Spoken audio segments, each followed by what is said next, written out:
projet de l'IRCAM est né d'une configuration entre une volonté individuelle, celle de Pierre Boulez, une volonté politique qui a existé, celle de Georges Pompidou, et je dirais une révolution générale qui est l'informatique, et l'informatique musicale.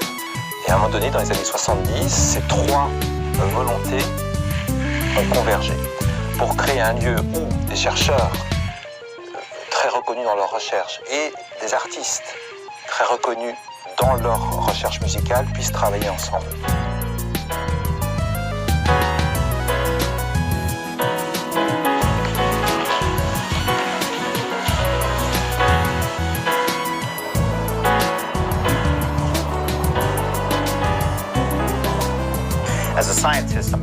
En tant que scientifique, j'ai toujours été très intéressé par le rythme.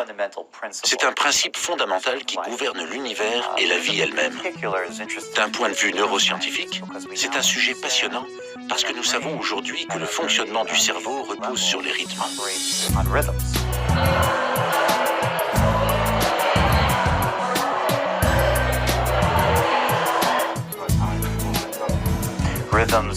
Ce qu'on appelle les rythmes, ce sont les oscillations électriques résultant de l'activité cérébrale.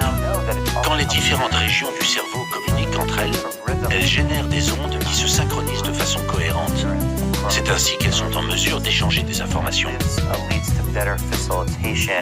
Les rythmes conditionnent les fonctions cérébrales les plus fondamentales, responsables de l'attention, de la mémoire, de la perception sensorielle ou de la prise de décision. Et quand ces rythmes se dérèglent, des pathologies apparaissent. Autisme, maladie d'Alzheimer et différents troubles du déficit de l'attention. La puissance du rythme peut en faire un outil thérapeutique absolument passionnant. Notre hypothèse est la suivante. En entraînant notre sens du rythme, en améliorant notre capacité à recevoir et émettre des rythmes, on peut améliorer nos capacités de planification et d'organisation, par exemple. Ce qui aura un effet positif sur de nombreuses autres fonctions cognitives.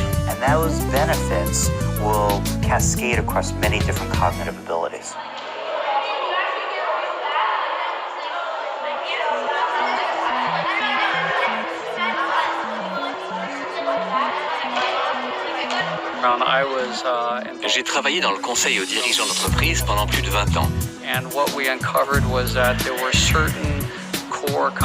Cette expérience m'a permis de comprendre l'importance de la conscience de soi, de la perception sensorielle et du contrôle de soi.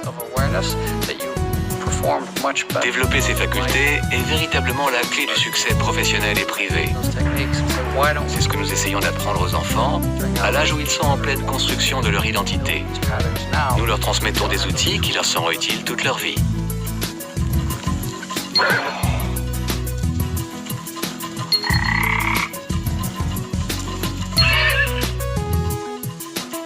Actuellement, nous menons des essais cliniques pour élargir le champ d'application de cette technique et prouver qu'elle peut être proposée comme traitement médical.